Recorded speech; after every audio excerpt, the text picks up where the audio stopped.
Habits can make your car run worse or even destroy it. So I found 6 habits you need to stop right now for your car. Let's jump straight into it. So the first one is letting your car idle too long. And this generally comes with 3 issues. The first one is that fuel that hasn't burnt gets stuck on the cylinder walls, which can cause problems with spark plugs and exhaust system.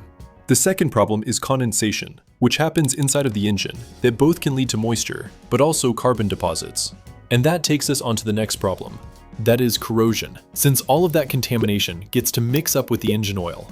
And that's not something you want inside of your engine. But then you might ask, how do I prevent this? Well, just let your car idle for about 30 to 60 seconds, which is enough since the oil has time to circulate through the engine. And after that, drive the car gently for the first minutes while the engine properly gets warm. Frequent short trips. And all you really want to do here is just to do less of them, as your car won't be able to reach its proper temperature.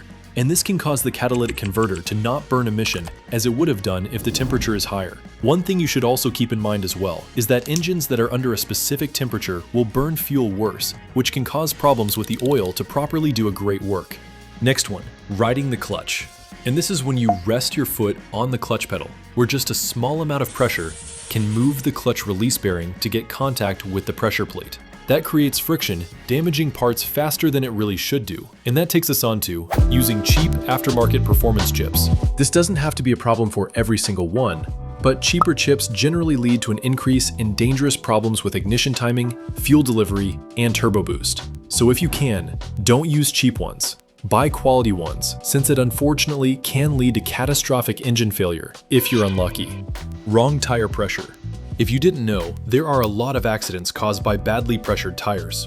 And it's both under and overinflated tires that's the problem, as it either could cause blowouts, bad traction, or a longer brake distance. So you really want to make sure you got the right pressure specifically for your car, which you can find on the door jamb.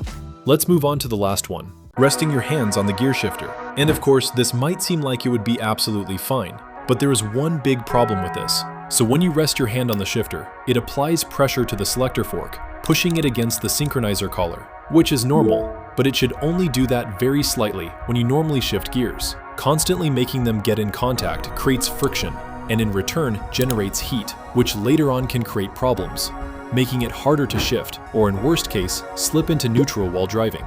But if you enjoyed the video, make sure to stay around, and I'll see you in the next one.